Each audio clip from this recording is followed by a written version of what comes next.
आपका स्वागत है हमारे चैनल पे। तो आज देखने जा रहे हैं हम लोग हिस्ट्री के लिए स्पेशल। देखिए हिस्ट्री में कितना क्वेश्चन पूछा गया है बीपीएससी में, तो वो सब क्वेश्चन इसमें रहेगा। ठीक है, इसमें यहाँ पे मैं 3 टॉपिक मतलब 2 टॉपिक्स में कवर होगा। एक होगा साइमन साइमन कमीशन और दूसरा आपका टॉपिक होगा नेहरू रिपोर्ट।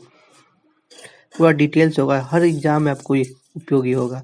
बीपीएससी यूपीएससी जो भी एग्जाम, जितना पीसीएस एग्जाम सब में होगा। ठीक है ना। चलिए पहले तो इसके बारे में पढ़ लेते हैं। यहाँ देखिए क्वेश्चन भी मैं लेके आया हूँ, कौन कौन क्वेश्चन पूछा गया है। देखिए पहला होता, स्टार्ट करते हैं साइमन कमीशन। ठीक है ना। साइमन कमीशन जो है, ये जो आपको इसका जो गठन हुआ है आप लोग पता ही होगा 1927 में। ठीक है ना। ये बहुत बार इंपॉर्टेंट पूछा जाता है कि इसका गठन कब हुआ, 1927 में। और इसको मतलब 8, इसको जो तारीख बताएंगे तो 8 नवंबर। ठीक है ना। तारीख को याद रखिएगा, 8 नवंबर। ये भारत में कब आया, 1928 में। इससे अध्यक्ष कौन थे, अध्यक्ष थे इसके जॉन साइमन थे। ठीक है ना। कुल सदस्य में थे 7। ये जो था उदारवादी दल था। ठीक है ना। ये क्यों गठन किया गया, क्योंकि इसका गठन किया गया जब हम लोग को पता होगा भारतीय शासन अधिनियम 1919 आया था। तो उसमें इसी को बोलते हैं, भारतीय शासन अधिनियम 1919 को भी बोलते हैं मॉन्टेग्यू चेम्सफोर्ड सुधार। ठीक है ना। इसमें उसमें एक प्रावधान था कि 10 वर्ष पर इसकी समीक्षा हेतु एक संवैधानिक आयोग का गठन किया जाएगा। ठीक है ना। गठन का प्रावधान था। जो देखिए नियुक्ति जो 1919 एक्ट के क्रियान्वयन की पूछताछ ने के लिए किया गया था। ठीक ना, कि क्या इसका काम हो रहा है कि नहीं। देखिए ये जो ना होना था कब, देखिए 19 में हुआ तो 10 साल के बाद कब होना चाहिए था, होना चाहिए था आपको 1929 में होना चाहिए। लेकिन 2 साल पहले बनाने का कारण क्या था, तो वो देख लीजिए। जो कि वहां पे एक पार्टी का गठन हुआ था, उनको लग रहा था कि सरकार हार जाएगी। कंजर्वेटिव पार्टी सरकार थी, तो उसको लग रहा था हार जाएगी, इसलिए वो थोड़ा सुधार कर रही थी भारत की तरफ। ठीक है ना। इसमें कौन कौन सदस्य थे, पहला आपको पता है इसके अध्यक्ष कौन थे, मैंने शुरुआत में बताया जॉन साइमन। ठीक है ना। जॉन साइमन थे जो उदारवादी दल से संबंधित थे। अब देखिए एक और इम्पोर्टेंट नाम है, इसमें 7 आदमी थे। इसका विरोध इसलिए हो रहा था कि 7 भारतीय थे। अगर आप किसी का प्रशासन करने जाए किसी देश पे, तो वहां के लोगों को तो लेंगे, तो उनको नहीं लिया। इनके इसी कारण से भारतीय लोगों ने विरोध किया। इसमें थे क्लाइमेट इटली थे पहला, ये बहुत इंपॉर्टेंट नाम है, इसको आप याद रखिए, ये नाम तो आपके साथ पूछेगा ही। वर्नर हार्टरसॉन। ठीक है ना। Harry Levy Larson, Edward Edward केडागन और जॉर्ज लेन फोकस और डोनाल्ड हावर्ड। ठीक है ना। तो इसमें से आपको कौन नाम याद रखना है, क्लेमेंट इटली का नाम रखना है। ठीक है। अब देखिए विरोध क्यों भारत में, ठीक है ना, विरोध क्यों हो रहा था भारत में, तो ये पूछ रहा है। तो सभी सदस्य अंग्रेज थे, कोई भी भारतीय इसका सदस्य नहीं था, इसलिए विरोध हो रहा था। ठीक है ना। श्वेत कमीशन था, श्वेत कमीशन मतलब सब अंग्रेज थे। ठीक है ना, इसलिए इसको क्या बोलते हैं, श्वेत कमीशन भी बोलते हैं। बहिष्कार और विरोध किया गया भारतीय लोगों द्वारा। ठीक है ना। ये जो भारत आय कमीशन 3 फरवरी, याद रखिए बहुत डेट इंपॉर्टेंट, 3 फरवरी 1928। ठीक है ना, बम्बई में आए। वहां पे काला झंडे के साथ और साइमन गो के नाम के, Simon go back, Simon go back. तो इसका आपको बताना नीचे कमेंट में, इसका स्लोगन किसने दिया था पहली बार। ठीक है ना, नीचे कमेंट में बताइए आप लोग। देखिए ये किसके सुझाव से भारतीयों को दूर रखा, एग्जाम में पूछा गया बहुत बार, बहुत सारा तरह एग्जाम हुआ, बीपीएससी हुआ, यूपीएससी तक में, यूपीएससी में शायद क्वेश्चन आ चुका है। ठीक है ना। लॉर्ड इरविन थे। ठीक है ना, जो इस सुझाव भारतीयों को दूर रखा गया इरविन के सुझाव से। देखिए पार्टियां जो थी, कांग्रेस है, कांग्रेस ने बहिष्कार किया। ठीक है ना। इसका अध्यक्षता कहाँ हुआ था, मद्रास में, दिसंबर 1927 में निर्णय हुआ, देखिए मद्रास में जब गठन हुआ ना उसी समय निर्णय हो गया आने से पहले हम लोग इसका बहिष्कार करेंगे। मद्रास दिसंबर 1927 में ही हो गया, 27 में गठन भी हुआ और विरोध का भी प्रावधान हो गया, ये आएगा साइमन कमीशन तो विरोध करेंगे। इसके जो अध्यक्ष थे M.A. अंसारी थे, ठीक है ना।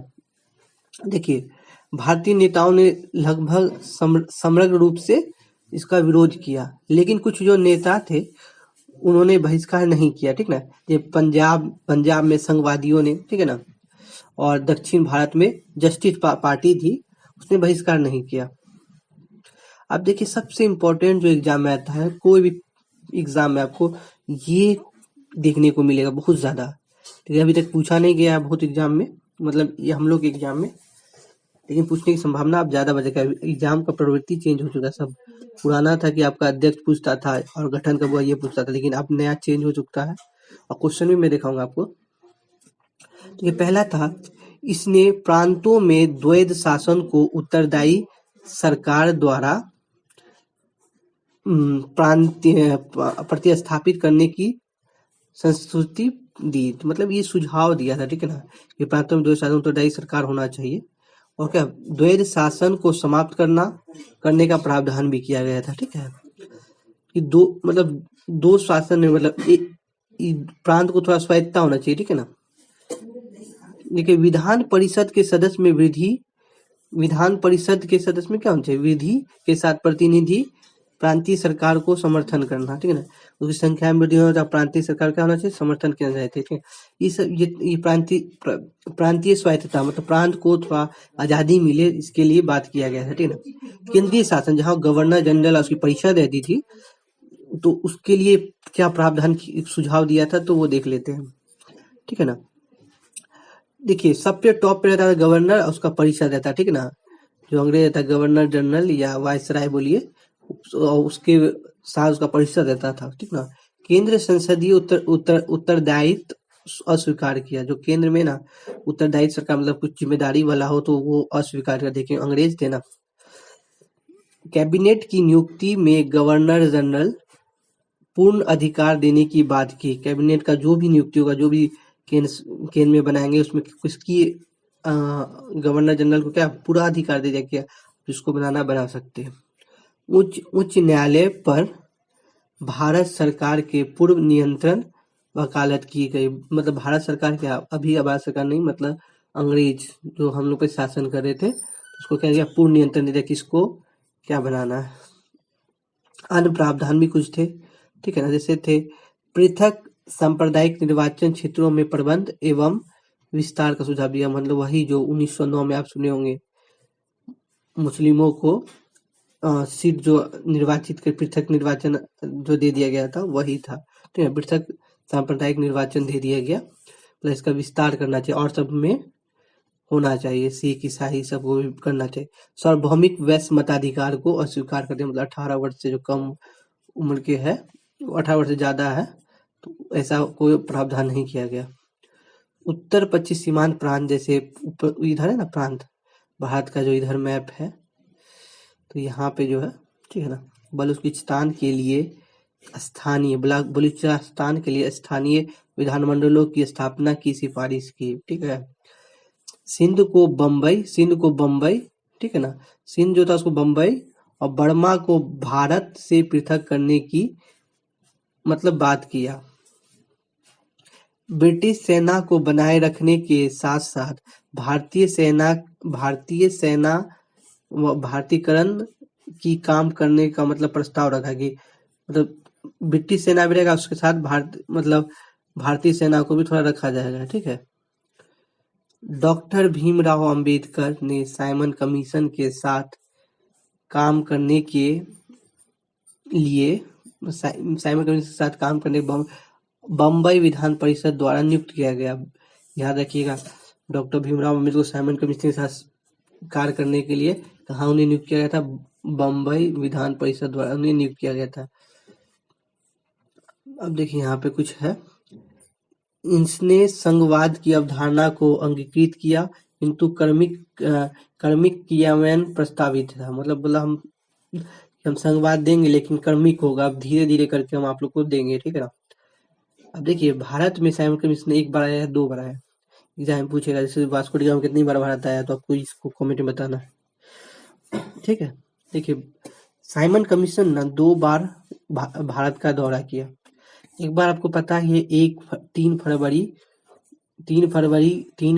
1928 में आया था, कितना, और मार्च 31 तक रहा था, ठीक है ना। तो ये आपको याद है बम्बई में आया था, इसको साइमन गो बैक के नारे से भगा दिया गया था इनको। 11 अक्टूबर, फिर दोबारा 11 अक्टूबर 1928 को, 11 अक्टूबर 1928 को आए, और 13 अप्रैल 29 को चले गए, 28 को 29 को चले गए।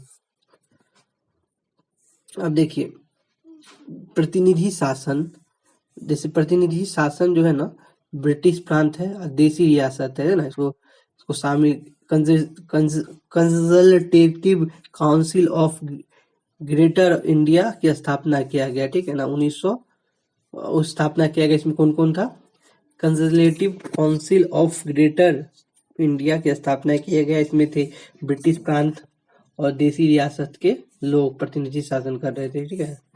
इसी समय एक दुखद घटना हुआ, लाला लाजपत राय, ठीक है, जो पंजाब केसरी के नाम से जानते हैं, लाठीचार्ज हुआ लाहौर में अक्टूबर 1928 में, ठीक है, और 17 नवंबर 1929 को उनकी मृत्यु हो गई।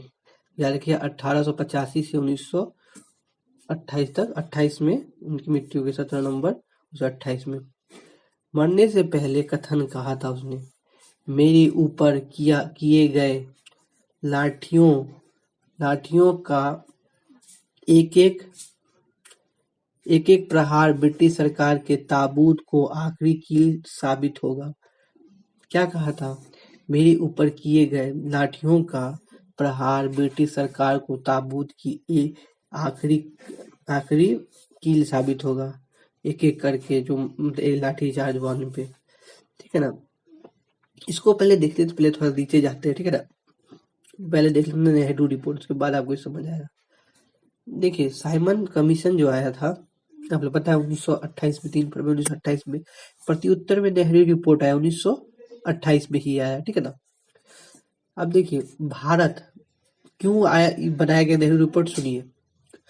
पहला हुआ साइमन कमीशन के विरोध में, और दूसरा क्या था, भारत के राज सचिव थे लॉर्ड ब्रेकेनहेड, ठीक है ना, ब्रेकेनहेड थे, वो बोले भारतीय लोग संवैधानिक सुधार के लिए ठोस प्रस्ताव बनाने में असमर्थ थे, ठीक है ना। उन्होंने चुनौती दी कि एक आम सहमति से मसौदा तैयार हो, मतलब आम सहमति मतलब सभी पार्टी मिलकर एक मसौदा तैयार करे जो आप सभी पार्टियों को मंजूरी हो। इसलिए लॉर्ड ब्रेकेनहेड और साइमन कमीशन के कारण भारत में नेहरू रिपोर्ट प्रस्तुत किया गया। देखिए नेहरू रिपोर्ट भारत के नए डोमिनियन संविधान की खाका है ना, भारत के नई डोमिनियन संविधान की खाका थी, मतलब बहुत इंपॉर्टेंट है।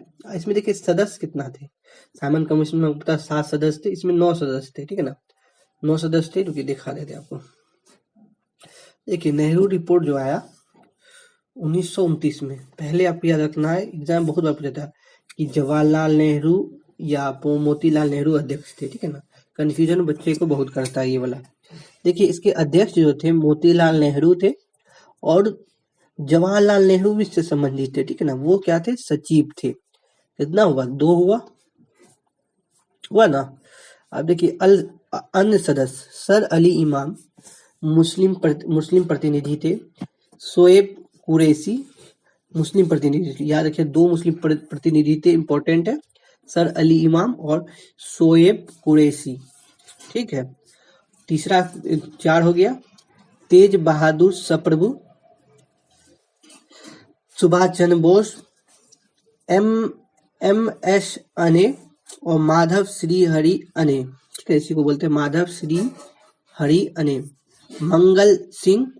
मंगल पांडे नहीं, मंगल सिंह, कंफ्यूजन कर सकता है मंगल पांडे और मंगल सिंह, आप लोग मंगल सिंह याद रखिएगा। C.R. प्रधान, एग्जाम में कैसे पूछेगा, एग्जाम पूछेगा ये वाला क्वेश्चन कि नेहरू रिपोर्ट से कौन संबंधित नहीं है, ठीक है।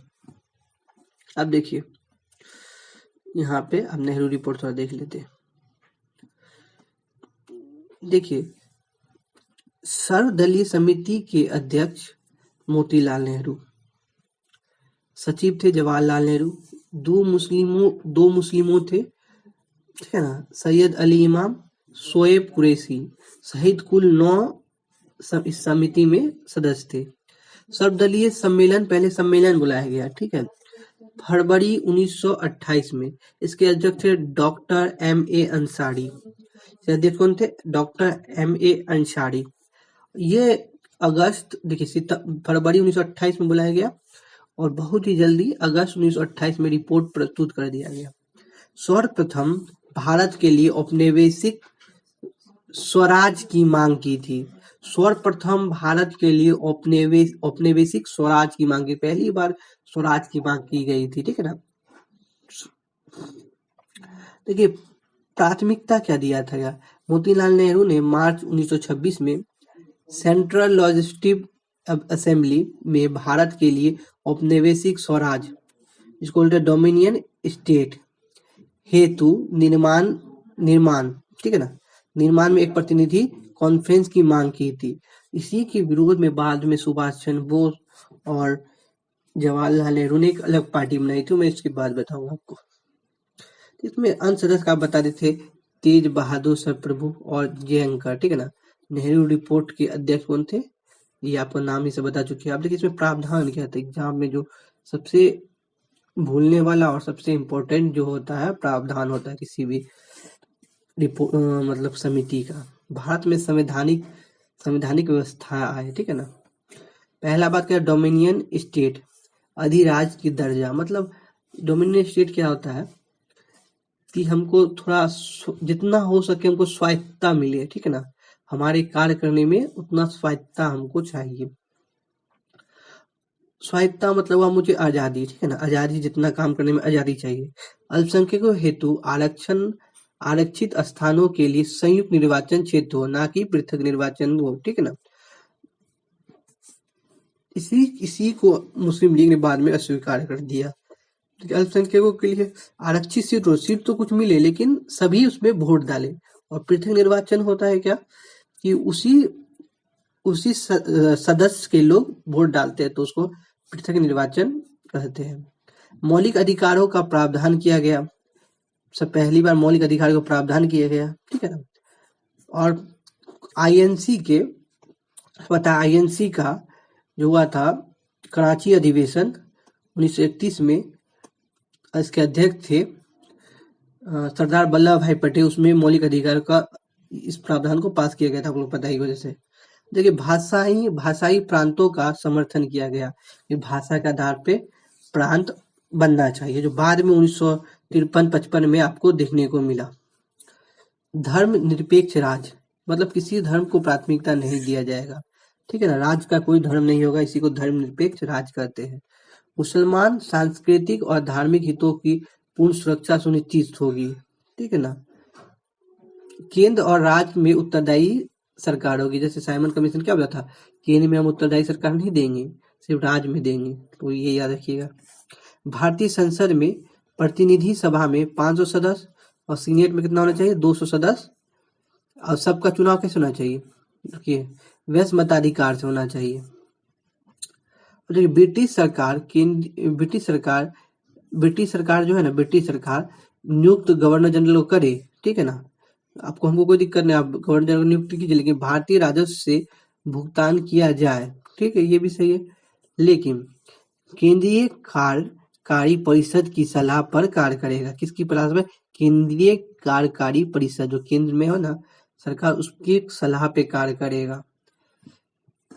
अब देखिए यहाँ पे कुछ और है, अब ये भी मुस्लिम लीग का भी थोड़ा बचा हुआ है। प्रांतीय परिषद के नेतृत्व गवर्नर करे, ठीक है ना। प्रांतीय ना है तो उसमें क्या करें, गवर्नर करे। प्रांतीय कार्यकारी परिषद सलाह पे काम करे। वही बोला जो केंद्र में बोला कि आप भी वहां पे कीजिए, नेतृत्व कीजिए, लेकिन हमको से कोई दिक्कत नहीं, जो मतलब सलाह पे, किसके सलाह पे, प्रांतीय कार्यकारी परिषद के सलाह पे कार्य करिएगा, ठीक है। अब देखिए थोड़ा सा ऊपर जाते हैं। अब देखिए यहाँ पे देखिए 1929-28 में, ठीक है ना, 1928 में जो है सुभाष चंद्र बोस और जवाहरलाल नेहरू ने एक पार्टी की स्थापना की, इंडिपेंडेंट फॉर इंडिया लीग। क्यों किया? क्यों किया? नेहरू विरोध किया नेहरू रिपोर्ट का, ठीक है ना। ये तो सचिव भी थे, ये सदस्य भी थे, तब क्यों किया विरोध? याद आपको रखना है कि डोमिनियन स्टेट, ठीक है ना, डोमिनियन स्टेट से आगे या पूर्ण स्वराज की मांग कर, पूर्ण स्वतंत्रता की मांग कर रहे, ठीक है ना। मुझे पूर्ण स्वतंत्रता, अंग्रेज से पूरा स्वतंत्रता, मैं सब चीज पे हमारा अधिकार हो, हमारा स्वायत्ता हो, ये चाहते थे, पूर्ण स्वतंत्रता, ठीक है ना। आप लोग याद भी होगा 1929 में लाहौर अधिवेशन में ये पूर्ण स्वतंत्रता का प्रस्ताव को पारित किया भी गया था। अब मुस्लिम लीग, जिससे जान लीजिए, मुस्लिम लीग जिन्ना 14 सूत्रीय प्रस्ताव दिया था मार्च 1929 में। देखिए आप, जब नेहरू रिपोर्ट हो गया, नेहरू रिपोर्ट हुआ, नेहरू रिपोर्ट के बाद क्या हुआ, मार्च 1929 में दिल्ली में अधिवेशन हुआ मुस्लिम लीग का। और क्यों हुआ था अधिवेशन? क्योंकि नेहरू रिपोर्ट के विरोध स्वरूप 14 सूत्रीय प्रस्ताव रखा गया था। जो कुछ महत्वपूर्ण है तो वो देख लेते हैं, ये एग्जाम में कम पूछा जाता है, ज्यादा नेहरू रिपोर्ट साइमन कमीशन से पूछा जाता है, तो उसमें जो मुख्य प्रावधान जिसे पूछा जाता है वो देखते हैं। अपशिष्ट शक्ति किसके पास हो? प्रांत के पास हो। पूरा जैसे अभी हम लोग की शक्ति किसके पास है? सेंट्रल पास सबसे ज्यादा शक्ति है, राज्य और स्टेट पास कम शक्ति है। जब आपातकाल लगता है पूरा सब शक्ति से बदलता है, सेंट्रल पास चल जाता है। तो वही बात बोला गया था कि अपशिष्ट शक्ति किसके पास हो? प्रांत के पास हो। और प्रांतीय स्वायत्ता हो, मतलब अगर शक्ति प्रांत के पास है तो इससे ऑप्शन ये आपको पता चल जाएगा प्रांतीय स्वायत्ता का बात कर रहा है, ठीक है ना। और केंद्रीय विधानमंडल सेंट्रल में है, 1/3 सदस्य मुस्लिम प्रतिनिधि हो, और सिंध को बंबई से पृथक किया जाए, ठीक है। सभी समुदाय को पूर्ण धार्मिक स्वतंत्रता का बात किया इसने, ठीक है। और इसमें खत्म हो चुका है ये। देखिए मैंने अब 25 मिनट के अंदर आपको ये टॉपिक खत्म कर दिया। और क्वेश्चन दिखा देते थोड़ा सा, क्या क्या क्वेश्चन पूछा गया है। देखिए पहला क्वेश्चन है यहाँ पहला क्वेश्चन है, साइमन कमीशन के गठन की घोषणा कब की? गठन की घोषणा की भारत ने। देखिए यहाँ पे बीपीएससी टीआरई में पूछा गया था, 3 जुलाई 2024 को हुआ था। कब हुआ था? देखिए इसमें 8 नवंबर तो कहीं नहीं दिया हुआ है, 8 नवंबर 1927, ठीक है, यहाँ पे लिखा होगा। देखिए यहाँ पे लिखा है, शुरुआत में भी मैं दिखाए थे, देखिए है ना। 8 नवंबर गठन की नियुक्ति कब था? 8 नवंबर 1927 में ऑप्शन है, 8 नवंबर को है। 8 नवंबर यहाँ है, 8 नवंबर यहाँ, लेकिन 29 है तो काटिए इसको। ये है 27 है लेकिन दिसंबर है, इसको काटिए तो क्या होगा? ई, इनमें से कोई नहीं। देखिए साइमन कमीशन पहली बार भारत कब आए, ठीक है ना। बीपीएससी 38वां पूछा गया था 1928 में, ठीक है ना। कब आए थे? 3 फरवरी को आए थे। कहाँ पे आए थे? बम्बई में आए थे। अब देखिए यहाँ पे चौथा क्वेश्चन है हम लोग के पास, साइमन कमीशन किसकी अध्यक्षता में नियुक्त किया गया था?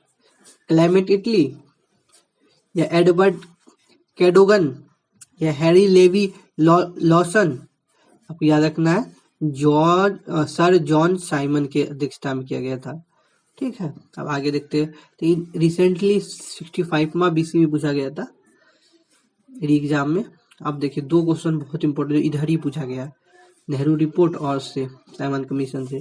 देखिए नया क्वेश्चन है, 74वां बीपीएससी 2025 में पूछा गया, 71वां बीपीएससी 2025 में पूछा गया।